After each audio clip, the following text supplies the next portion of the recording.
Before we dive into one of the most haunting unsolved disappearances in small-town America, make sure you hit that subscribe button so you never miss a chilling mystery like this one. It began on a bone-chilling February morning in 1957, when a farmer named Gerald Pike was driving his tractor along the back road that skirted the Caldwell family's vast cornfields, and he spotted something that made him stop dead in his tracks.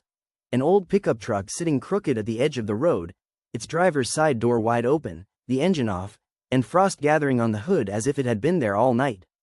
Gerald climbed down to investigate, boots crunching on the frozen dirt, and noticed a single leather glove lying in the snow, the kind that Timothy Caldwell always wore when he drove because he thought it made him look more sophisticated than the rest of the town boys. The keys were still dangling from the ignition, which was strange enough, but stranger still were the footprints leading away from the truck. They went straight toward the cornfield, continued about 50 yards, and then simply stopped, as though whoever had been walking had disappeared into thin air. Gerald's breath fogged in front of him as he turned in a slow circle, scanning the field for any sign of life, but all he heard was the wind whistling through the bare trees and the distant creak of the old silo, which always sounded like it was groaning in pain when the wind hit just right. He felt an icy ripple of dread slide down his spine, climbed back onto his tractor, and headed straight for town to tell the sheriff. By the time he arrived at the sheriff's office, he was pale and shaking, and his story sent a shiver through everyone who heard it. When Sheriff Boyd and two deputies arrived an hour later, the scene was even eerier in the morning light, the truck sitting like a relic of some unfinished journey, the open door swaying slightly as if beckoning them to look inside. There was no sign of a struggle in the cab, no blood, no discarded belongings except for the lone glove, and the tire tracks showed that the truck had rolled smoothly off the road and stopped as though parked deliberately. The sheriff knelt to examine the footprints, frowning at the way they ended abruptly. No drag marks, no second set of prints, no indication of a chase. It was as though Timothy Caldwell had been swallowed by the earth. By noon, word had spread through Willow Creek that Timothy was missing, and by nightfall, the whole town was buzzing with theories. Some said he had run off to escape his father's temper, others whispered that he had been taken by someone with a grudge, and a few of the older folks muttered darkly about the woods being cursed, remembering the old stories of strange disappearances back when the town was first settled. The Caldwell family, pillars of the community and owners of half the grain silos in the county, refused to comment, which only added fuel to the rumors. Detective William Harris was brought in from the state capitol 2 days later, a man known for his relentless persistence and an uncanny ability to peel away lies like layers of old wallpaper until only the truth remained, even if the truth was something no one wanted to hear. He arrived in Willow Creek wearing a long gray overcoat, his fedora pulled low against the wind, and immediately went to the site where Timothy's truck had been found. He stood there silently for a long time, staring at the snow, his eyes following the footprints that ended so suddenly it felt as though he were staring at a ghost's last step. Harris crouched, touched the frozen ground, and muttered to himself that this wasn't just a disappearance, this was a message. When he drove to the Caldwell farmhouse, he was struck by how large and intimidating the place looked from the road, a sprawling white house with a red barn and 3 silos looming like sentinels.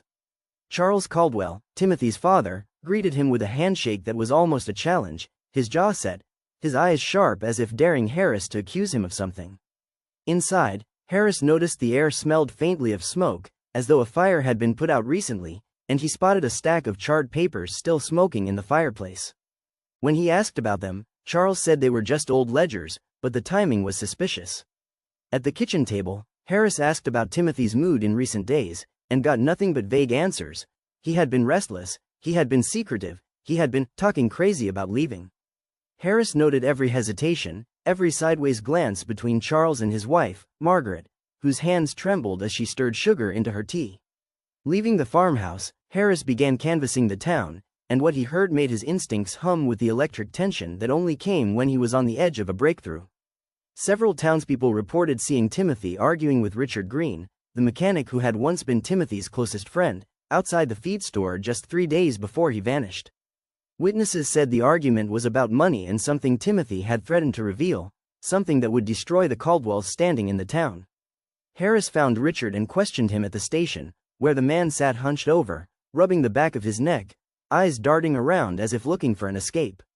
Richard finally admitted that Timothy had discovered something in the old barn, something he wasn't supposed to see, but before he could say what it was, Richard shut down and demanded a lawyer. Harris left the interview room frustrated but more convinced than ever that this was not a simple runaway case. Later that day, a deputy found a small smear of blood on a rock near the frozen creek, about a quarter-mile from where the truck was parked.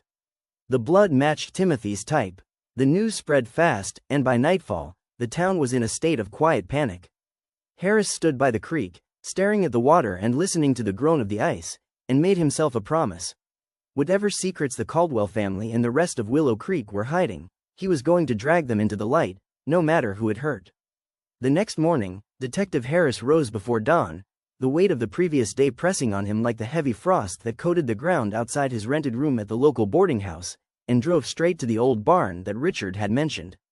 The barn sat on the far edge of Caldwell property, its roof sagging with age, its paint peeling, its large doors chained with a padlock that looked like it had been replaced recently. Harris knelt to inspect the lock, running his fingers over the cold metal, and noticed fresh scratches as if someone had been tampering with it in the last week. He circled the barn slowly, boots crunching on the frozen dirt, and spotted faint drag marks in the snow leading toward a small side door that hung slightly ajar. His pulse quickened as he pushed the door open and stepped inside, the smell of old hay and rust filling his nose. Inside, the barn was dark and silent except for the occasional creak of the rafters. Harris' flashlight beams swept across broken tools, dusty sacks of grain, and then landed on something that made him freeze. A large dark stain on the floor near the back wall, partially covered with loose hay as if someone had tried to hide it in a hurry. Kneeling, Harris touched the stain and found it tacky even in the cold, unmistakably blood. There was more, scraps of torn fabric caught on a nail, a set of footprints leading to a trapdoor. Harris pried open the trapdoor and found a narrow, dirt tunnel leading down, the smell of damp earth and decay wafting up at him. Something terrible had happened here, and it had been hidden with great care.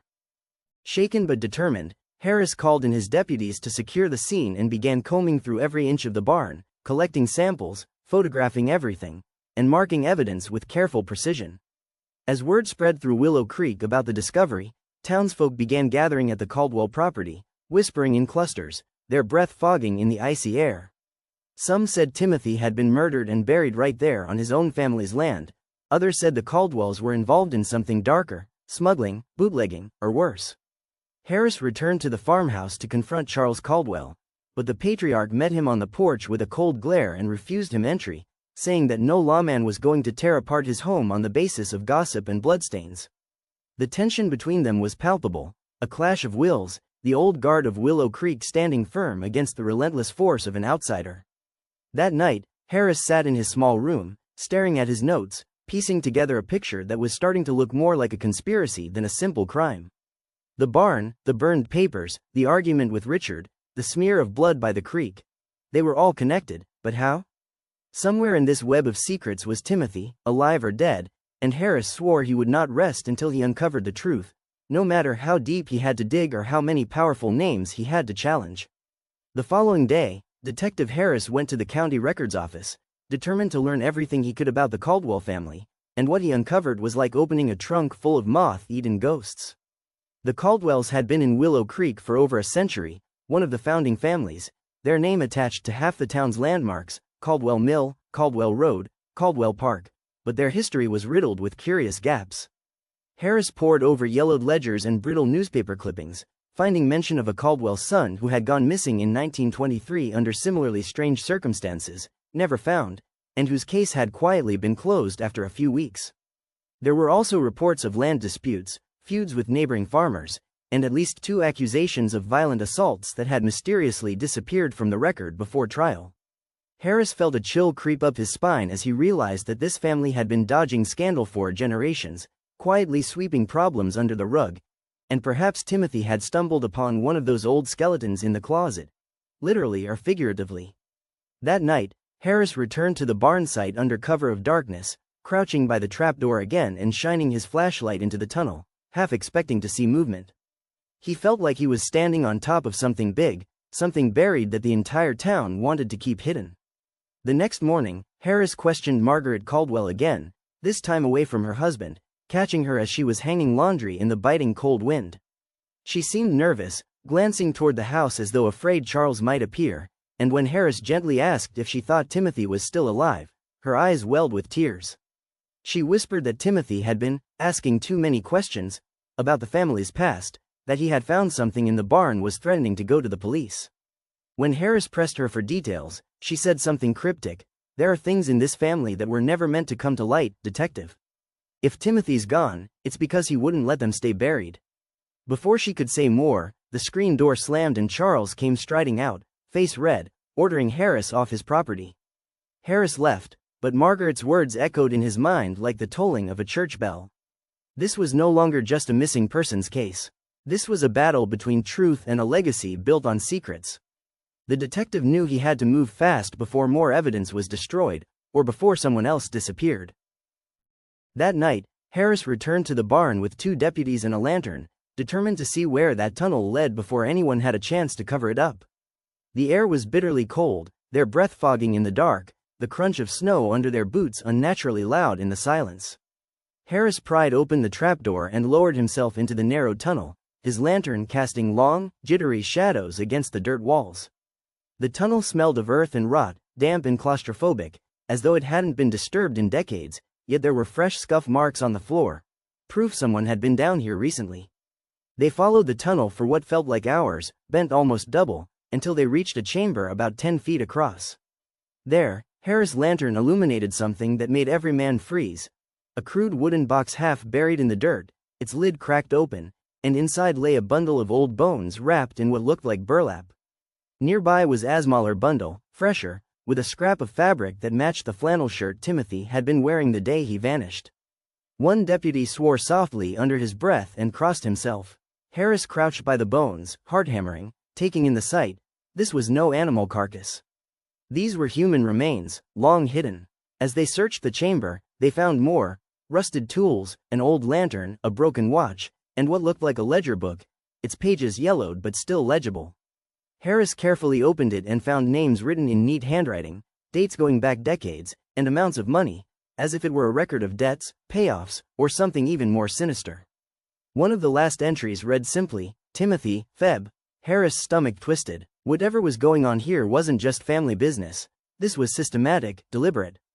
When they finally emerged from the tunnel hours later, the night sky above them seemed darker than before, the moon hidden behind clouds. Harris ordered the entire barn sealed off and posted a guard, knowing that by morning, the Caldwell family, and the whole town, would know he had found something explosive. This was no longer just an investigation. This was about to become a war. At sunrise, Harris drove back to the Caldwell farmhouse, his jaw set like stone, and this time he didn't knock. He marched straight up the porch and pounded on the door until Charles Caldwell appeared, his face pale and thunderous, as if he already knew what had been found. Harris didn't waste words. He told Charles exactly what was discovered under the barn: the bones, the ledger, the piece of Timothy's shirt. The silence that followed was heavy, broken only by the wind rattling the bare trees. Charles's face darkened, and he stepped closer until he was inches from Harris, his voice low and dangerous as he told the detective to get off his land. Harris didn't flinch, didn't back down. He told Charles that this was now a crime scene, and if the patriarch tried to interfere, he would be arrested on the spot. The air between them seemed to crackle like a storm about to break. Margaret appeared in the doorway, her face white as chalk, her hands twisting in hairapron. She begged them both to stop, her voice trembling, but neither man moved. Finally, Charles turned on his heel and slammed the door so hard the windows rattled. Harris stood there for a long moment, the winter sun glinting off his badge, then returned to his car with the grim satisfaction of knowing he had rattled the cage. By the time Harris returned to town, word of the discovery had already spread, and Willow Creek was boiling with speculation. At the diner, whispers turned into accusations. Some said the Caldwells had been burying secrets under their barn for generations. Others claimed Timothy had been silenced because he was about to expose the family's corruption. The sheriff's office was flooded with calls, some offering tips, others making threats, warning Harris to leave before he brought ruin on everyone. That night, as Harris sat at his desk reviewing the ledger, he noticed something chilling. Several of the names listed had small crosses marked beside them, and every single one of those people had disappeared or died mysteriously over the last 30 years. It wasn't just Timothy, this was a pattern. Harris felt the weight of what he had uncovered settle on him like a stone. He was no longer just solving a case.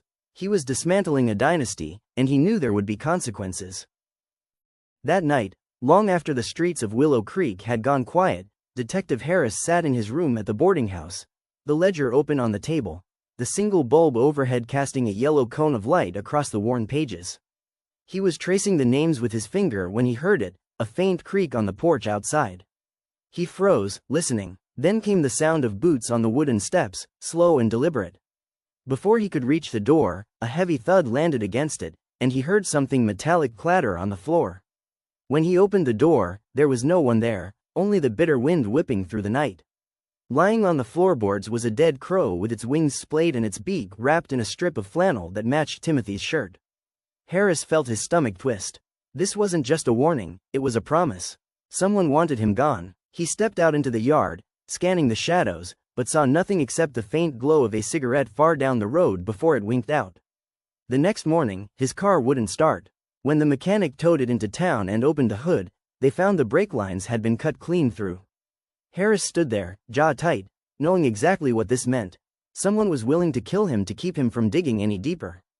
But instead of backing off, the detective doubled down.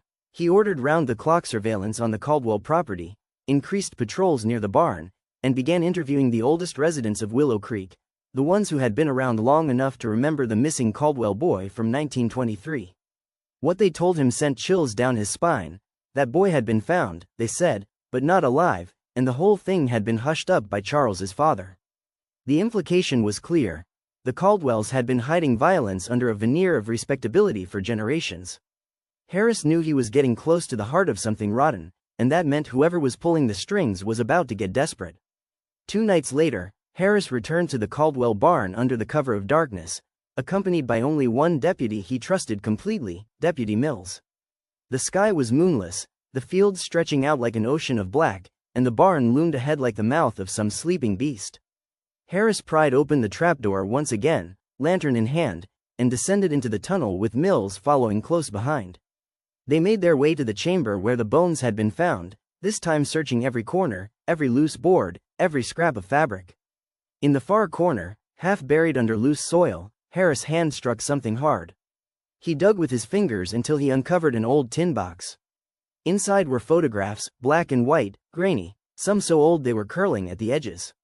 The photos showed men standing in front of the barn at different times over the years, each holding something that looked like a hunting trophy, except one of the last photos made Harris' blood run cold. It was Timothy, standing next to Charles Caldwell, holding a piece of paper and looking terrified. Written on the back of the photo in pencil were the words, "He knows." When Harris and Mills climbed out of the tunnel, they found fresh tire tracks near the barn that hadn't been there before, as if someone had been watching them. Harris ordered Mills to follow the tracks, but before they could get far, a rifle shot cracked the night. The bullet missed Harris by inches, splintering the wooden post next to his head. The men hit the ground, crawling for cover as another shot rang out, then another, echoing through the frozen night. Whoever was shooting wasn't just trying to scare them, they were trying to kill them. Harris returned fire blindly, and after a few tense minutes, the shots stopped. When they finally dared to stand, the night was silent again, the shooter gone. Harris' heart was pounding, but his resolve had never been stronger. Someone had just confirmed that what he had found was the truth, and they were willing to kill to keep it buried. By the following morning, Harris was exhausted but determined. He placed the tin box, the photographs, and a detailed report on the sheriff's desk and requested an emergency meeting with the county prosecutor. Word spread quickly through town that Harris had uncovered something huge, and by noon a small crowd had gathered outside the courthouse.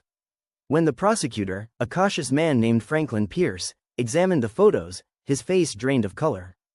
"If this is real," Pierce muttered, "then the Caldwells aren't just eccentric landowners, they've been hiding something monstrous." Pierce agreed to convene a grand jury, but warned Harris that going after the Caldwells would mean war with half the county. By sunset, Harris could already feel the pressure building. Men he'd known since childhood refused to speak to him. The local paper ran an editorial accusing him of stirring up trouble, and an anonymous note was left on his porch with just 2 words: "Drop it." Despite the threats, Harris pushed forward.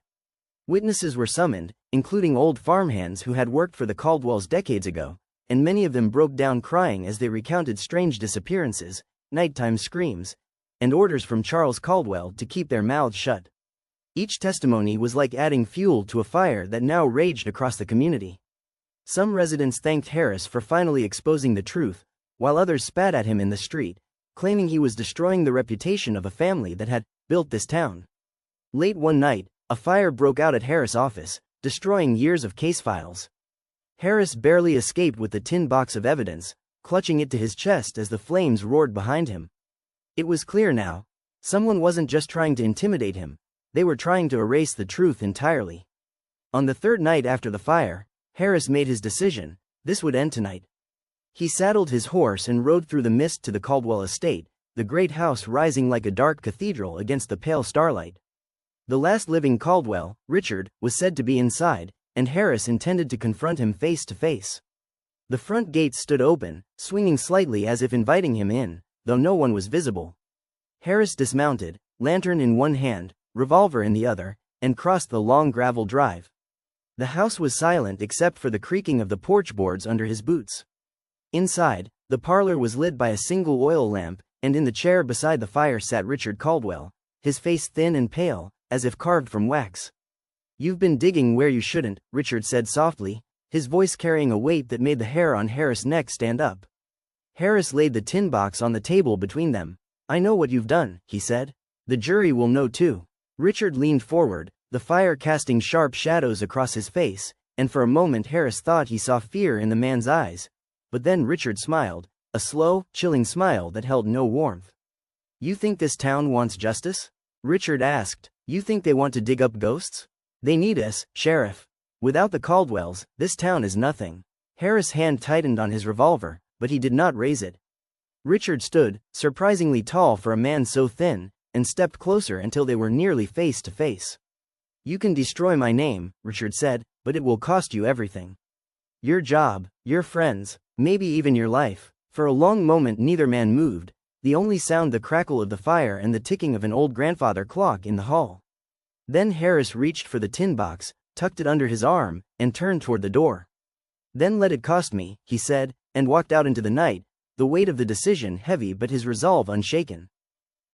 By the next morning, the entire county seemed to know about Harris' late-night visit to the Caldwell estate.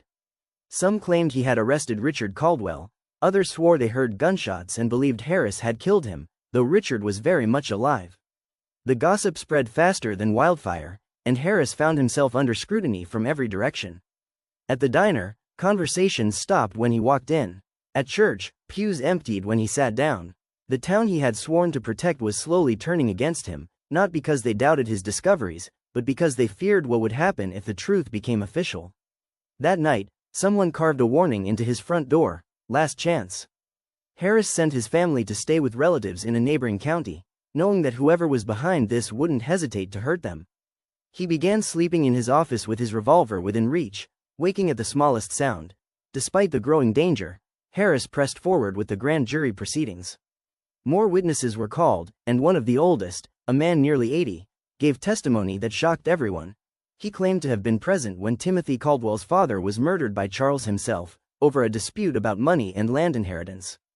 The old man's testimony painted a picture of decades of violence, of cover-ups, and of a family empire built on blood and silence. Harris knew this was the point of no return.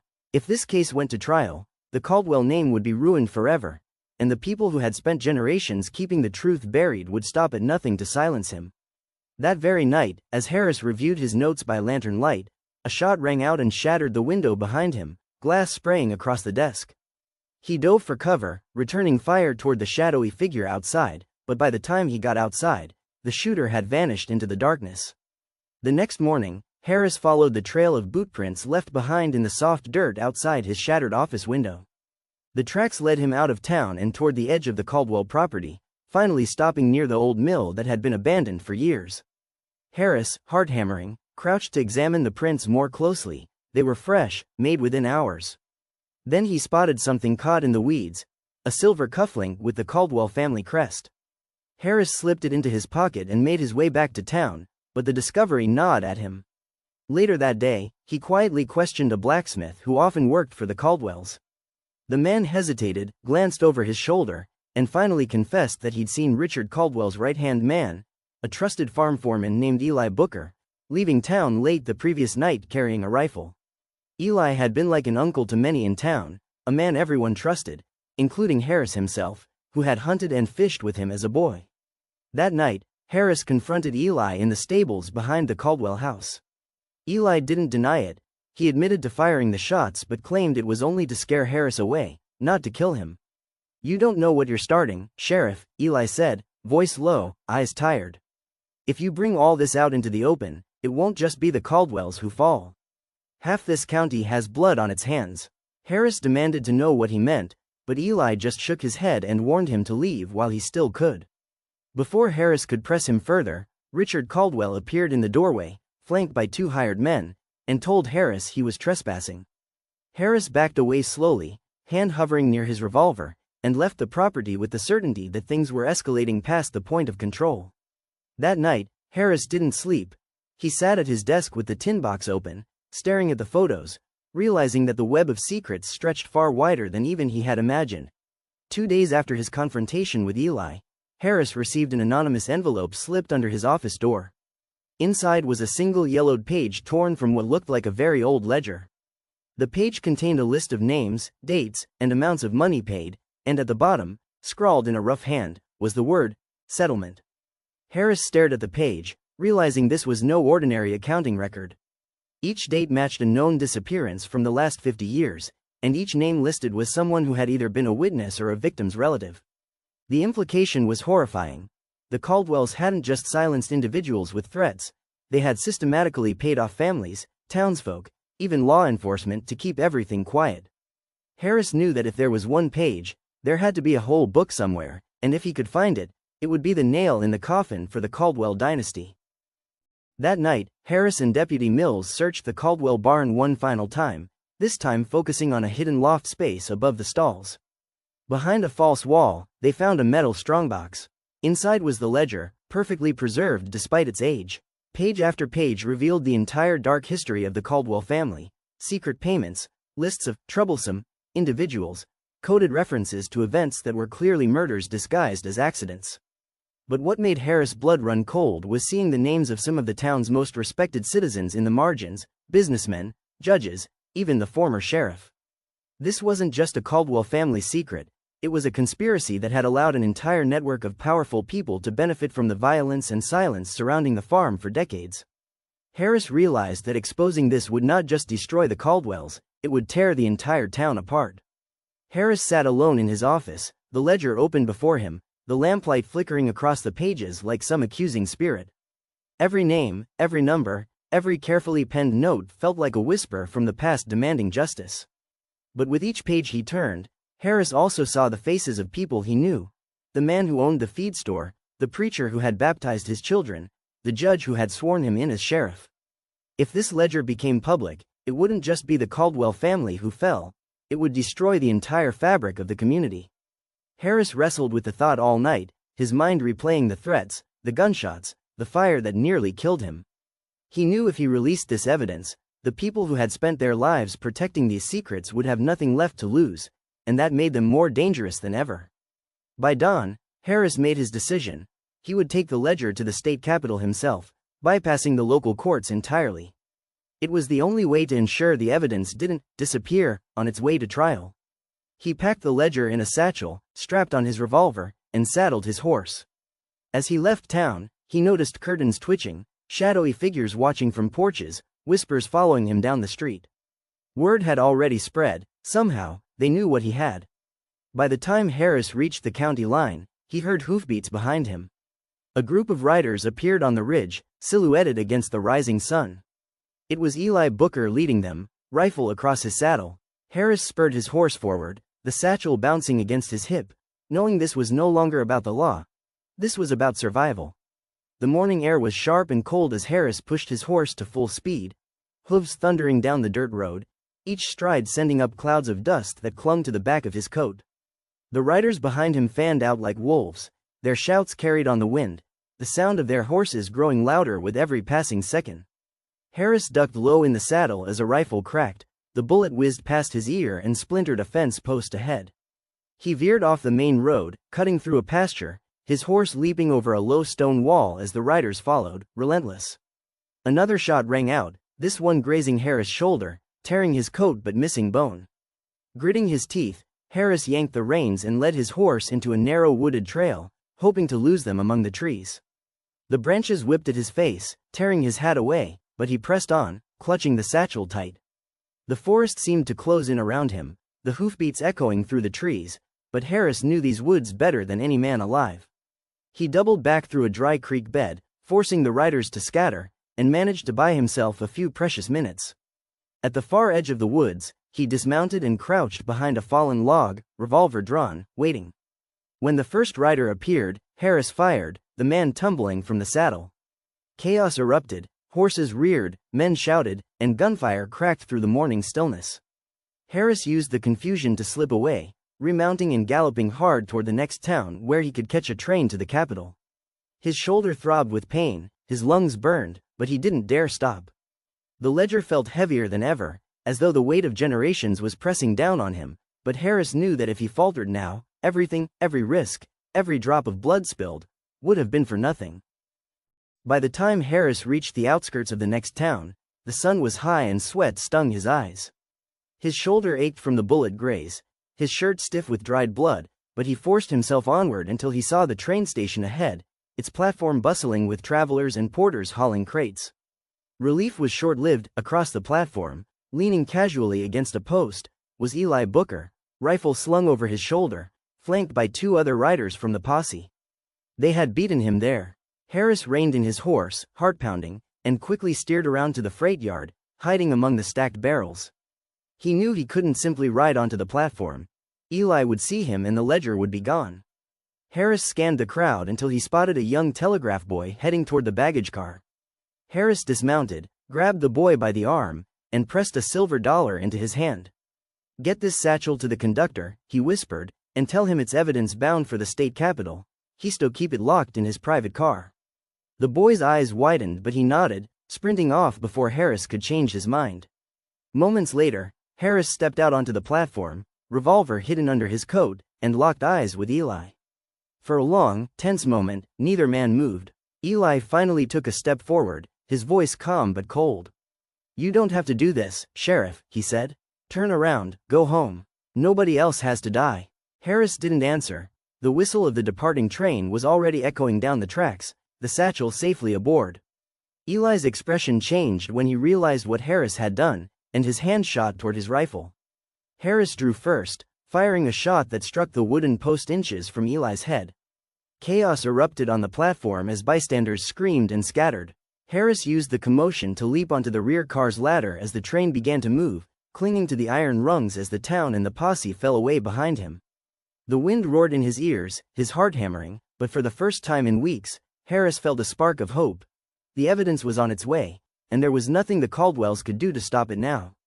The train thundered through the countryside, smoke billowing against the blue sky as Harris clung to the iron ladder, his coat flapping wildly in the wind. He climbed up onto the roof of the last car, crouching low as the countryside sped by beneath him. The rhythmic clatter of the wheels was deafening, but it was soon joined by another sound, distant hoofbeats. Harris crawled forward, peering over the edge, and his heart sank. Eli and two riders had managed to follow the tracks and were now galloping hard, closing the distance. One of them raised a rifle and fired, the bullet sparking against the metal roof just inches from Harris' knee. Harris drew his revolver, returning fire as the riders tried to keep pace with the train. For several tense minutes, it became a deadly game of speed and accuracy. Horsemen riding dangerously close to the train, Harris ducking and firing from the roof, bullets whining past on both sides. When the train reached a narrow bridge spanning a ravine, Harris saw his chance. He crawled forward to the brake wheel, turning it just enough to slow the last car, forcing the riders to come closer if they wanted to keep up. As Eli's horse drew alongside, Harris leapt down, tackling Eli clean off the saddle. The two men crashed into the gravel beside the tracks, rolling hard as the train clattered away without them. Harris' revolver skittered out of reach, and Eli's rifle was crushed beneath the weight of the fall. They fought in the dust, trading blows, each man desperate and exhausted. Finally, Harris pinned Eli, his hands around the man's throat, but stopped just short of killing him. Eli spat blood and rasped, "You think the state will save you? You think they'll put an end to this?" Harris stood, breathing hard, and looked down at him. "No," he said, "but the truth will." Leaving Eli broken but alive, Harris retrieved his revolver and limped back toward the next telegraph station down the line. The ledger was gone ahead of him, but he knew the Caldwells would send others, and this fight wasn't over yet. By the time Harris reached the state capitol 2 days later, his body was bruised, his shoulder wrapped in a blood-stained bandage, but his resolve was unbroken. The city was a world away from the dusty county roads, grand buildings loomed over cobblestone streets, carriages rattled past, and well-dressed officials hurried about their business. Harris went straight to the governor's office, demanding an urgent audience, the satchel with the ledger already delivered by train hours earlier. But when Harris entered the room, he found the governor sitting with 2 other men he did not recognize, men in expensive suits with the kind of calm, cold expressions Harris had learned to distrust. The governor listened politely as Harris laid out the entire case, flipping through the ledger page by page, his face unreadable. When Harris finished, there was a long silence before the governor finally said, "You understand what this means, Sheriff? If we act on this, we don't just bring down the Caldwells, we bring down half the county. Commerce, farms, rail contracts, it all collapses." Harris stood his ground, insisting that justice demanded the truth be revealed, no matter the cost. But one of the suited men spoke for the first time, his voice smooth as silk. "Sheriff, we appreciate your diligence, but there are ways of handling these matters quietly." He slid a heavy envelope across the table toward Harris. "Hush money." Harris felt a surge of anger rise in his chest, slamming his fist down on the desk so hard the inkwell rattled. "I didn't come here for a payoff," he growled. "I came here for justice." The governor sighed and nodded to the guards at the door. "Escort the sheriff to a safe house," he said, "until we decide how to proceed." Harris realized then that he was no longer a free man. He was being contained, kept under watch until the state could decide whether the truth he carried was worth the chaos it would unleash. As the guards led him away, Harris clenched his fists, vowing that if they tried to bury this story, he would find another way to make the world hear it. Harris spent 2 nights locked inside a guarded room in a government building, the curtains drawn and a single lantern left burning. The guards outside barely spoke to him, and food was brought twice a day by a silent clerk. Each passing hour felt heavier, like the walls were pressing in, trying to smother the fire inside him. On the 3rd night, as a storm broke over the city and thunder shook the windows, Harris made his move. He feigned illness, calling out to the guard in a strained voice, clutching his side and pretending to collapse. When the guard rushed in, Harris struck with the chair leg he had loosened earlier, knocking the man out cold. He grabbed the guard's keys, slipped into the hallway, and crept down the stairs. The storm worked in his favor. The building was nearly empty, the other guards distracted by the rain hammering on the roof. Harris slipped into the alley, the rain soaking him instantly, and ran through the darkened streets until he found himself near the telegraph office. Inside, Harris sent a coded message to Deputy Mills back home. "Ledger safe. Trust no one. Prepare jury." Then he made his way to the city's newspaper district, where the presses never slept. After several refusals and closed doors, he finally found a young journalist named Clara Dawson, who listened in wide-eyed silence as Harris laid out the entire story, showing her copies of the most damning pages from the ledger. Clara's hands trembled as she held the papers, whispering, "This will burn the whole state to the ground." Harris nodded grimly. "Then light the match," he said. They worked through the night, Clara writing furiously while Harris watched the windows, certain that at any moment the governor's men might burst in. By dawn, the first edition was already rolling off the presses, the headlines screaming across the front page. Harris stood on the street, drenched in rain, watching as paperboys began shouting the news to the city. For the first time, the truth was out, and there was no taking it back. By mid-morning, the entire city seemed to be vibrating with noise and movement. Newspaper sheets were plastered on walls, held in shaking hands, read aloud in saloons, and argued over in the marketplace. The headline was brutal and direct, calling out Caldwell's name in bold letters and accusing him of fraud, land theft, and a cover-up of murder. Crowds gathered in the town square, demanding answers, shouting Caldwell's name like a curse. Merchants closed their shops, fearing riots, while the sheriff's office barricaded its windows.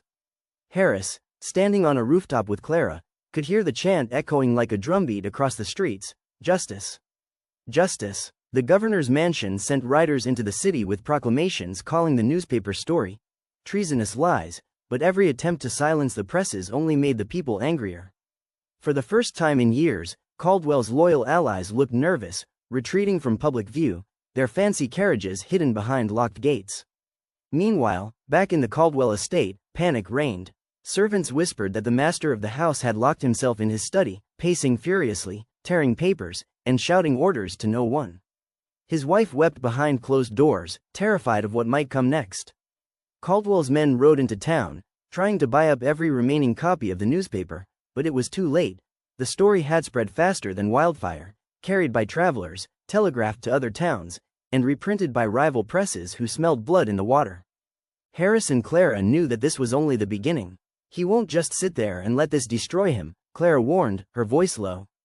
Harris nodded, feeling the weight of what he had unleashed. The manhunt would come soon. There would be threats, maybe even blood on the streets before the truth was fully reckoned with.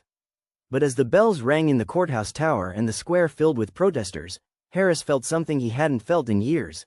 Hope.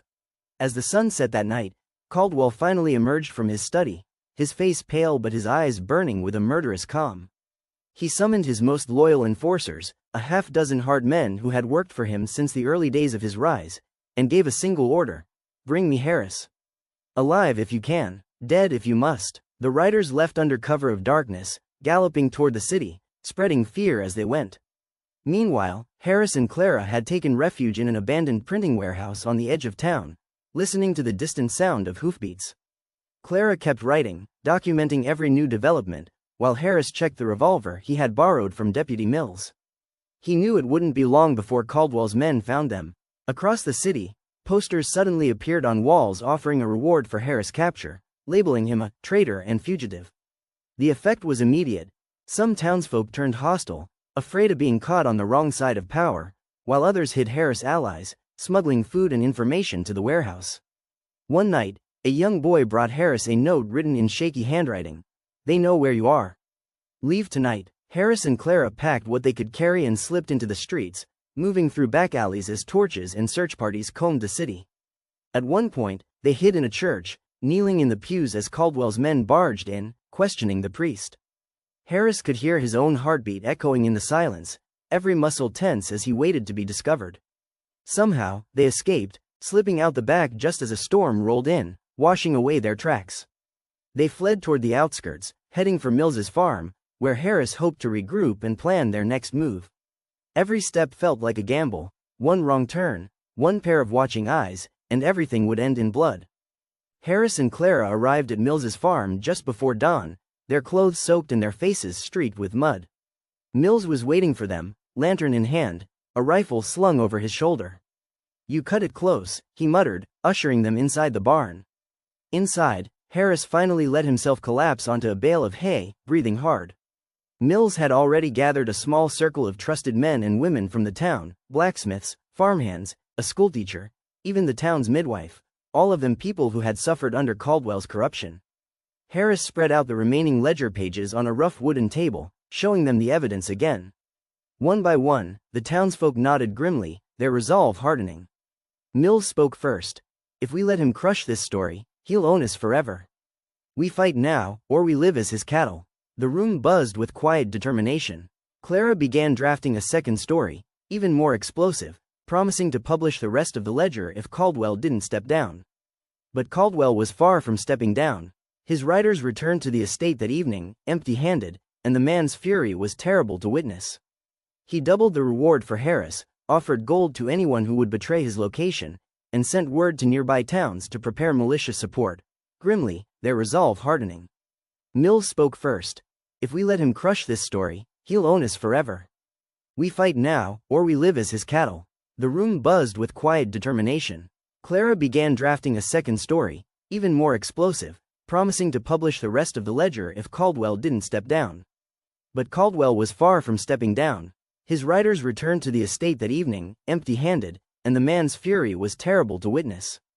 He doubled the reward for Harris, offered gold to anyone who would betray his location, and sent word to nearby towns to prepare militia support, grimly, their resolve hardening.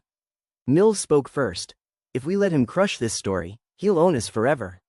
We fight now, or we live as his cattle." The room buzzed with quiet determination. Clara began drafting a second story, even more explosive, promising to publish the rest of the ledger if Caldwell didn't step down. But Caldwell was far from stepping down.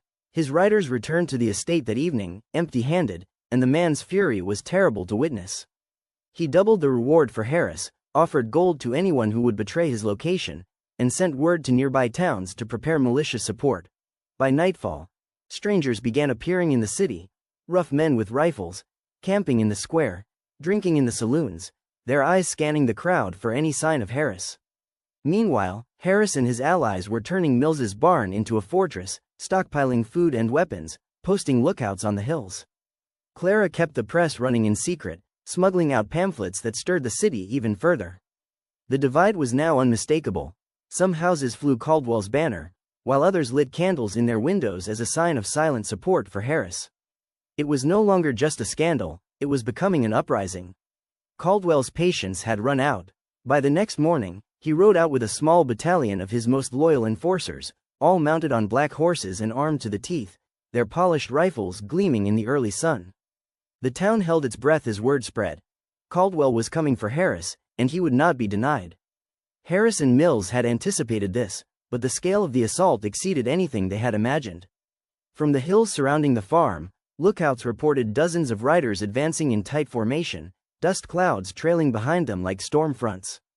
Harris moved swiftly, issuing orders, women and children to the hidden cellar, men to defensive positions, rifles loaded, barricades reinforced with hay bales and wooden planks. Clara, though trembling, continued writing and smuggling dispatches to allies in neighboring towns, knowing that public awareness could tip the balance. The air was thick with tension, the faint smell of gunpowder mingling with the earth and hay, and every creak of the barn and rustle outside seemed to echo with impending doom. Harris counted each second as if it were a lifetime, realizing that their first shot would ignite a war from which neither side could retreat. Caldwell's riders arrived at the edge of Mills's property by noon, forming a semicircle around the barn, shouting demands for surrender. Harris' voice carried over the field as he answered with a single, defiant command: "Hold your ground." Then the first shot rang out, cutting through the morning air, followed by the crackle of rifles as chaos erupted. Bullets splintered wood and kicked up dust, and the once quiet farm became a maelstrom of smoke, shouts, and fear. Mills's men moved like clockwork, firing from windows, behind barrels, and from the loft, while Harris coordinated counterattacks, signaling allies with hand gestures only they understood. Clara, clutching the ledger, peered through a gap in the barn wall, eyes wide as a Caldwell enforcer charged past their barricade, narrowly missing a swing from Mills's axe. The battle swelled in intensity, horses screaming, gunfire deafening, and for a moment, the outside world seemed to vanish, leaving only two forces locked in desperate struggle. By nightfall, both sides bore scars, the barn walls riddled with holes, fallen rifles scattered, bloodstains on the hay, and the sound of groans from the wounded mingling with the occasional bark of orders from Caldwell himself.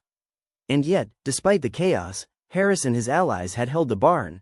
Their first victory, though fragile, had sent a clear message. They would not bow, and the city's silent majority was watching. The morning after the barn skirmish, news of Caldwell's failed assault spread like wildfire through the town.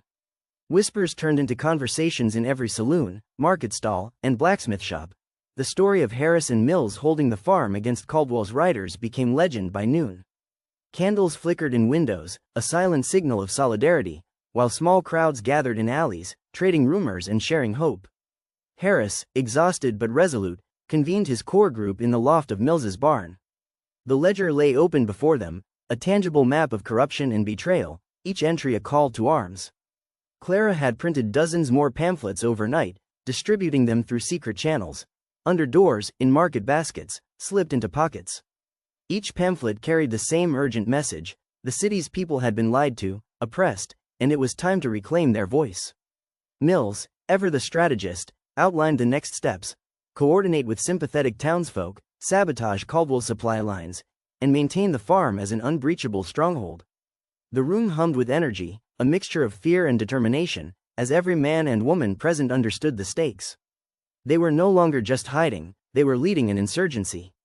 Scouts were sent into the town to observe Caldwell's movements, noting patrols, sympathizers, and weak points in his control. Meanwhile, the tension in the city streets mounted, families whispered warnings, children peeked from doorways, and shopkeepers locked their doors while secretly offering aid to Harris' cause. The divide was unmistakable. Some windows still bore Caldwell's banners, but more than half now glimmered with candles, a quiet army of citizens ready to resist. Rumors spread that Caldwell's enforcers had begun raiding houses suspected of aiding Harris, only to find empty rooms and hastily abandoned signs of life, fueling frustration and paranoia among his ranks. Harris and Mills realized that momentum was now on their side, but it was fragile. One misstep could give Caldwell the advantage he desperately sought. Clara, her pen racing, chronicled every move, every tactic, every act of defiance, knowing that their story would inspire far beyond the city. As night fell, the city held its collective breath. Barricades were raised in strategic corners, watchfires lit, and scouts slipped silently through alleyways, all coordinated under Harris' watchful eye. It was a tense calm before the inevitable storm, a moment when courage, cunning, and chance would determine whether Caldwell's tyranny could finally be challenged or if the city would bow once more. By midday, small skirmishes began to erupt throughout the streets. Caldwell's militia, frustrated by the ghost-like resistance, stumbled into ambushes set by Harris' growing network. Rocks hurled from rooftops, hidden rifles fired from alleyways, and smoke bombs, crafted in secret workshops by Mills's men, disoriented the loyalists. Civilians cheered from windows, some daring to throw supplies down to Harris' men as the fighting moved from house to house. Caldwell, enraged, issued harsher orders, threatening townsfolk with punishment for aiding rebels, but the city's people had seen too much injustice to cower any longer. Every confrontation that day spread the message further. Resistance was not only possible, it was contagious. Harris coordinated the movements with painstaking precision, using signals, messengers, and Clara's pamphlets to outmaneuver the better armed but increasingly demoralized militia. By evening, the city was transformed. Once orderly streets now bore signs of insurgency, banners torn down, windows lit with rebellion, and the echo of gunfire mixing with shouts of defiance. Though both sides suffered casualties, the tide had shifted. Caldwell's grip was weakening, and the citizens' courage surged. For the first time, Harris allowed himself a fleeting smile, knowing that the fight was far from over, but also realizing that the heart of the city now beat with the promise of liberation by dawn. The city was unrecognizable. Streets once orderly now bristled with barricades, overturned carts, and hastily dug ditches. Smoke curled from rooftops where small fires had been set to block Caldwell's patrols. Harris moved through the chaos like a general among his troops, cloak dust-streaked, eyes sharp, issuing rapid commands that were relayed by scouts and runners to every corner of the city. Clara stayed close, scribbling feverishly into a leather-bound journal, her ink-stained hands trembling but determined, documenting every movement, every shout, every act of courage for posterity and propaganda alike. Mills, grim and steady, directed small squads to intercept Caldwell's forces, each skirmish a test of strategy and nerve. Every alley, every rooftop, every hidden doorway had been mapped, and Harris' forces moved like shadows, striking, vanishing, and striking again. Civilians joined in with remarkable bravery, hurling stones, setting traps, delivering supplies, and relaying intelligence, while Caldwell's militia, armed but increasingly demoralized, struggled to maintain cohesion. The air was thick with smoke, the smell of gunpowder, and the cries of men and women shouting defiance or pain. Harris realized that the city itself had become both battlefield and ally, each window and street corner a testament to the people's resolve. As noon approached, Harris caught sight of Caldwell himself on the far end of the main street, flanked by his most loyal lieutenants, a black banner fluttering ominously above him. A hush fell momentarily over the rebels as eyes locked, a mutual recognition of the inevitable confrontation. The tyrant and the insurgent, finally face to face. The clash was instantaneous. Caldwell's men surged forward, rifles blazing, while Harris signaled for counter-fire from hidden positions. Mills and his squads struck from rooftops and alleyways, cutting down the militia's flanks, while Harris advanced through the smoke, rifle at the ready, every heartbeat synchronized with the chaos surrounding him. Clara ran between barricades, passing messages, offering water, and rallying civilians to stay hidden but alert, her voice piercing over the din. Caldwell roared orders, attempting to reorganize his troops, but the insurgency's coordination was flawless. Scouts, snipers, and the townsfolk's ingenuity created a web of resistance that Caldwell could not penetrate. Horses screamed, carts exploded in flames, and smoke obscured the sun, casting the battlefield in a surreal twilight. Harris caught glimpses of familiar faces among Caldwell's men, neighbors who had been corrupted by bribes or fear, now forced into deadly confrontation, and it strengthened his resolve. Step by step, block by block, the rebels pressed forward, closing the distance to Caldwell, whose fury became increasingly desperate, his commands frantic. By evening, the main street was littered with the fallen, and Caldwell found himself cornered near the town hall, surrounded by barricades, civilians, and Harris forces alike. The roar of battle had given way to tense silence, punctuated only by the crackle of smoldering fires and the groans of the wounded. Harris advanced steadily, the ledger clutched tightly under his arm, and met Caldwell's gaze. The city held its breath, awaiting the final act of defiance that would either liberate them or shatter everything. Harris stepped forward, boots crunching on broken cobblestones, the ledger tucked under his arm like a shield and a weapon all at once.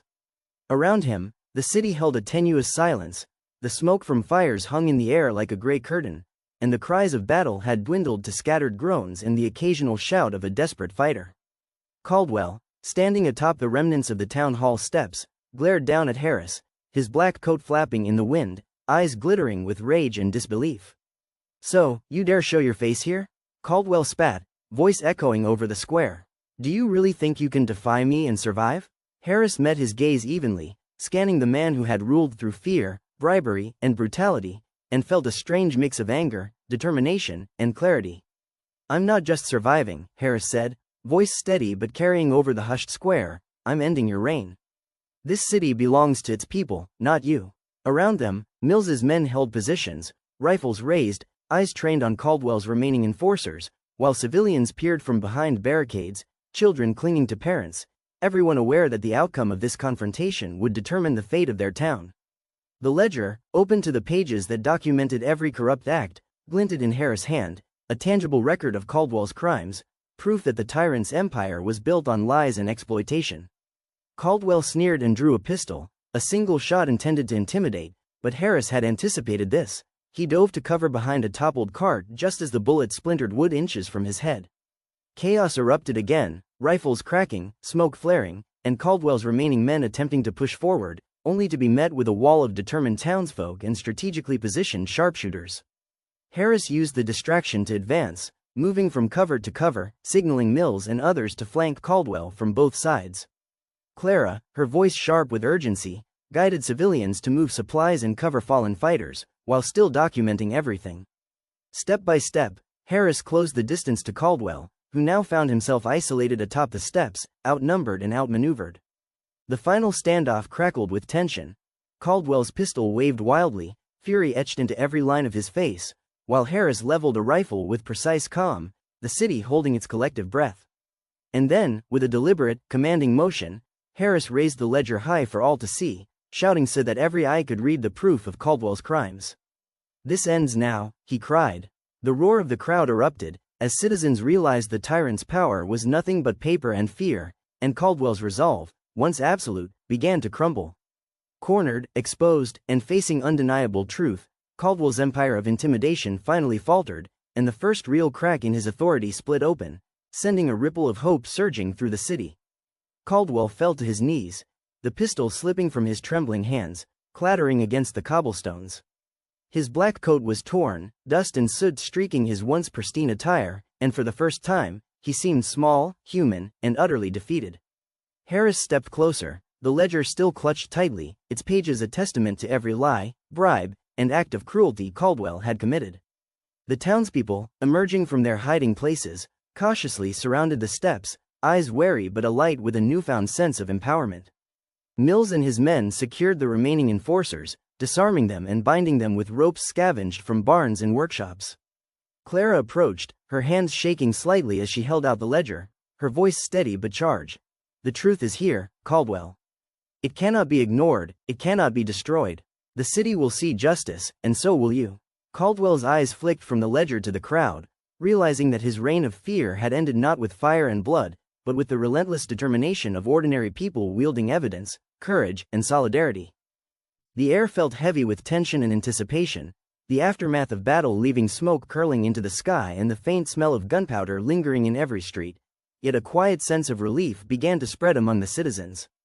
Harris, Mills, and Clara coordinated the immediate next steps, securing the city council chambers, calling for impartial witnesses, and ensuring that Caldwell's assets were frozen while legal proceedings were prepared.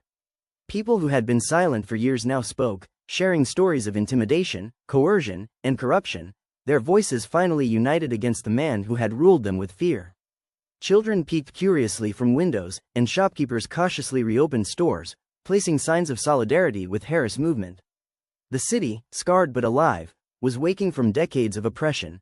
As evening descended, candles glimmered in nearly every window, signaling both celebration and remembrance for those lost in the conflict. Harris walked through the streets alongside Mills and Clara, acknowledging cheers, shaking hands, and sometimes offering a solemn nod to those injured or mourning. Clara distributed the final batch of pamphlets, now chronicling not just the corruption in the battle, but also the bravery of the townspeople who had refused to bow. Caldwell, now securely in custody, was taken under guard to face a trial that promised to be as public as it was thorough, a stark contrast to the secretive tyranny he had maintained. Harris felt a mixture of exhaustion and relief, knowing that the struggle was far from over, but the city had reclaimed its heart. The night air carried both the scent of smoke and the first hints of rebuilding, fresh wood stacked for repairs, carts returning to markets, and children cautiously playing in streets that had seen so much conflict. For the first time in decades, hope was tangible, filling every corner with a quiet hum of possibility. Harris, Clara, and Mills stood on the steps of what remained of the town hall, looking over the city that had defied fear, corruption, and intimidation, and Harris allowed himself a rare, genuine smile. They had survived, they had fought, and the city would rise anew, stronger, wiser, and forever aware that the power of ordinary people, united by truth and courage, could topple even the most oppressive of tyrants. In the weeks that followed, the city began to heal. Streets once scarred by barricades and gunfire were slowly repaired, markets reopened, and families returned to their homes with cautious optimism. Caldwell's trial became a symbol of justice, a public reckoning for years of tyranny, and every verdict read aloud reinforced the lesson that corruption could not endure when citizens dared to rise. Harris, Clara, and Mills continued their work, not as rulers, but as guides and protectors of the city's newfound spirit, teaching vigilance, fostering community, and ensuring that the ledger's truths were preserved as a warning to any who might seek power through fear. The barn at Mills's farm remained a historic site, a reminder of the courage, strategy, and solidarity that had turned ordinary townspeople into heroes. Clara's writing found its way into the hands of readers far beyond the city, inspiring other communities to document injustice and stand together. And through it all, Harris understood that the real victory was not just in defeating Caldwell, but in awakening the people, showing them the strength they had always carried within themselves. If you've followed Harris' journey from secretive investigations to the heart of rebellion, you've witnessed the power of courage, unity, and truth. There are countless stories of defiance and intrigue waiting to be uncovered, and if you want to continue exploring tales of bravery, mystery, and the fight against corruption, make sure to hit that subscribe button, turn on notifications, and join us for the next gripping chapter. Trust me, you won't want to miss what's coming next, because every story has a hero, every tyrant a reckoning, and every city a chance